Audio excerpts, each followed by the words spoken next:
All right, so this is the next card that we are making, and it has the trees, the tree line, and the houses that fold out. So very first step is I've got a piece of cardstock. It's 12 inches wide, 5.5 inches. I am going to score it at the 4-inch line and also at the 8-inch line. And it's going to be 4 by 5.5. So just a little bit narrower than a standard size card, but I am totally cool with that. So I'm folding it together nice. To this card is we need to die cut our different panels here. So the first one I'm going to do is the house die, and I'm just using 2 different die sets from Hero Arts. They have different layers. You can do layered cards with each one of these sets, but I quite like using them together. So I'm going to put my house die down. The blade ends just shy of the end of the metal, so I'm going to place it so that the end of the metal just goes a little bit over. And then I'm taking some removable tape, and you can make this as high or as low as you want it. I would recommend having this piece at least about 1 inch-ish, because you don't want a really narrow part here, because otherwise it's gonna not stay together too well.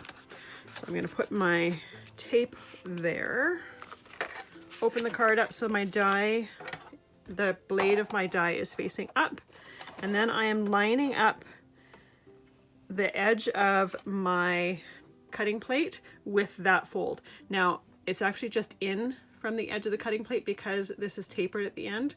So I am lining up the wider part with that fold. Now it should cut at it should stop cutting at the fold anyways, because that's where I pretty much layered or ended my die, but I just don't need the pressure on the rest of the card. So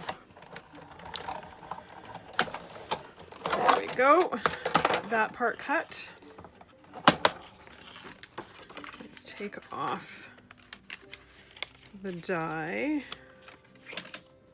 I'm just gonna move the machine for a moment and take out my trimmer. What I want to do is I want to remove the top of this panel. And the way I'm going to do that is I am going to line up that fold with my cutting line on my trimmer, and I'm going to cut down just to where that die is right down there, or where the end of the cutting from the die is right there. So we've got that one piece cut. I'm going to save that part. I'm going to need it in a moment. And then I'm folding it in, and I'm going to position my trees. Now it's easier to have it folded like this so you can position your trees, because you don't want them too low and behind, and you don't want them too high. I want us to be able to see a decent amount of the sky, but I also want to be able to see my trees. So I'm going to put it about there and tape it temporarily, because this tape removes easily from the cardstock, but I want to make sure that the die goes to the end. So I'm going to shift it over just slightly, and then put my tape there again, grab my machine,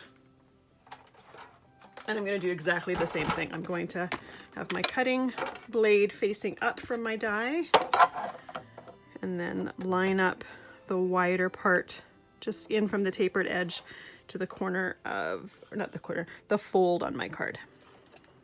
And once again, it shouldn't matter if I go a little bit farther than that, because I've pretty much lined up my die with that fold anyways. And now get rid of this machine for good. Grab my trimmer again. Take this die off.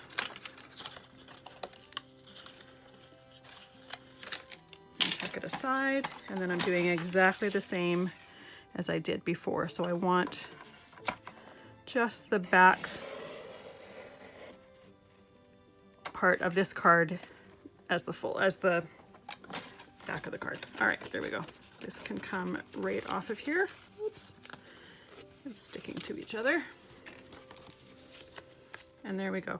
Now I could use this as is, but I like to have a little bit of gold or yellow in the windows. So what I'm going to do is I'm going to place some vellum in here.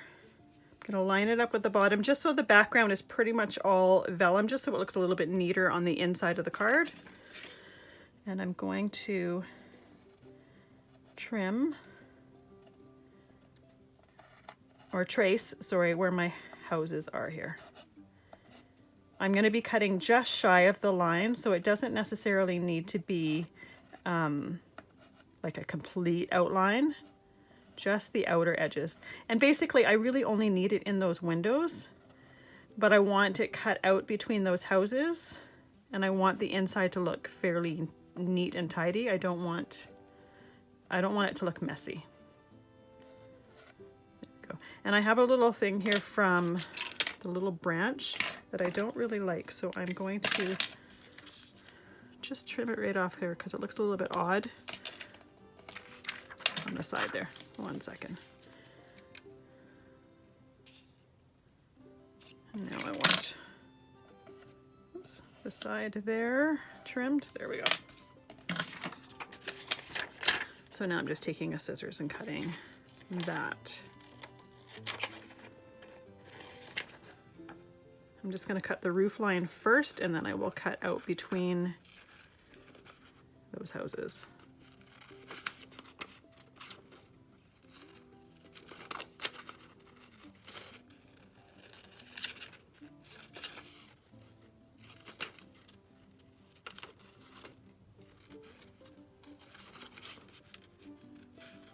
And I'm being careful, but I'm not being super careful.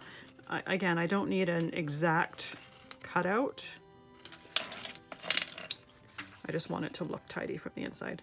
So any of those places where I drew the pencil from this between each of the houses, I'm going to cut that part out.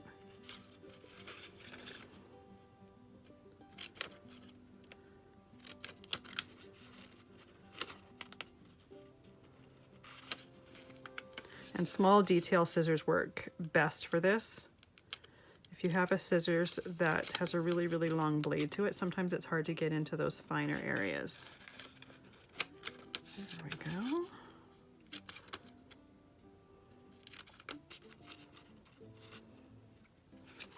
Perfect. And then before we glue it into place, I'm just going to lay it behind there and make sure that there's no gold exposed where I don't want to see it. There we go. There's a little bit down here, but I'm going to glue this in place and then I'll just trim that with the scissors. I think actually if I lift it up a little bit more, it goes in there. So I'm just going to trim that off when I'm done. So I'm using a double-sided tape here.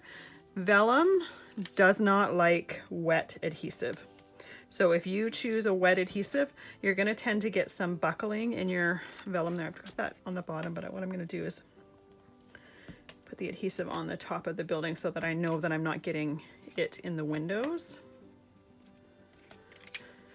Yeah, so vellum does not like wet adhesive. So if I were to put some wet glue behind here, it would start to buckle and wrinkle, and it just wouldn't look nice.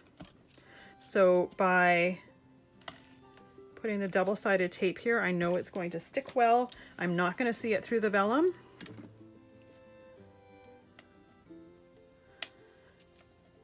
And you'll notice that I didn't cut the ends of the tape. I just ripped it. So this tape is only about I want to say about 1/8 of an inch wide, but it's narrow enough that you can just rip it. You don't need to cut it, which is handy to not have to pick up the scissors each and every single time. And then tweezers are an easy way to grab the adhesive or to grab the backing and take that off. You can do it with your nails too, but especially small pieces. Sometimes when you rip it, the ends are flipped up a little bit and it's just a little bit easier to use tweezers and tuck them underneath there. So lay that down, make sure it's all lined up beautifully. And then I'm just going to take the scissors and trim that side there and that side there. All right, so we have that done there.